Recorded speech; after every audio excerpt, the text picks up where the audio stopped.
News 3's Matthew Simon spoke with some of those young leaders who are receiving some of their advice from Michael Johnson. Right, Matthew? Right, Danica. If you remember back in August, the Dane County Boys and Girls Club CEO was one of the speakers at Michael Brown's funeral in Ferguson. Michael Johnson says not seeing young people on stage that day stood out to him. So when the grand jury's decision comes, he wants Madison's young voices to be heard. It's not just middle-aged people and elderly people. There's a lot of young people out there. With all the young voices that have been part of the Ferguson discussion, Dane County Boys and Girls Club CEO Michael Johnson does not want them to go silent when a grand jury decision comes. And so I reached out to them and asked if they would meet with me and the head of the NAACP to organize some sort of response. The them in this case are two community organizers. We will no longer accept the way things are. Things need to change. And two college students. We're not going to accept the status quo anymore. It's not over. We have a long way to go, and it's really just the beginning. Matthew Browngen, the son of former Urban League head Steve Browngen, first echoed that about Madison's racial disparity during a summer rally he helped organize following the Ferguson shooting.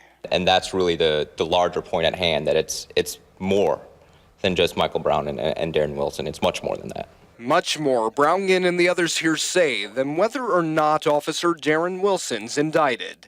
That does not change facts like large amounts of Dane County African Americans being incarcerated or living in poverty. We still need to use this momentum nationally to make the changes that we need to see. Our communities are in need. And when the Ferguson news breaks, that is what our young leaders say their message to their peers will be. That says a lot, that Madison outrates Ferguson, outrates Mississippi in terms of the incarceration rate of black men and black people in general. I think that it's time to, pay respect to the older generation, but also turn the page and draw inspiration not from the past, but from the future and what the future can be. We have to put strategies in place and create a grand vision like Martin Luther King talked about when he said, I can see my 4 young kids, and when I can see an America that do X, Y, and Z.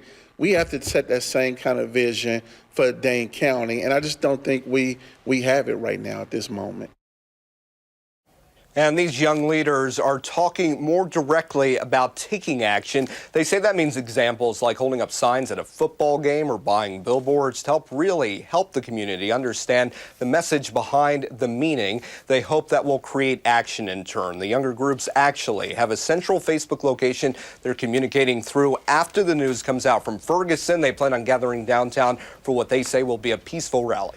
Some interesting perspectives tonight, and certainly something we will keep an eye on throughout this week. Matthew Simon reporting. Thank you so much. In other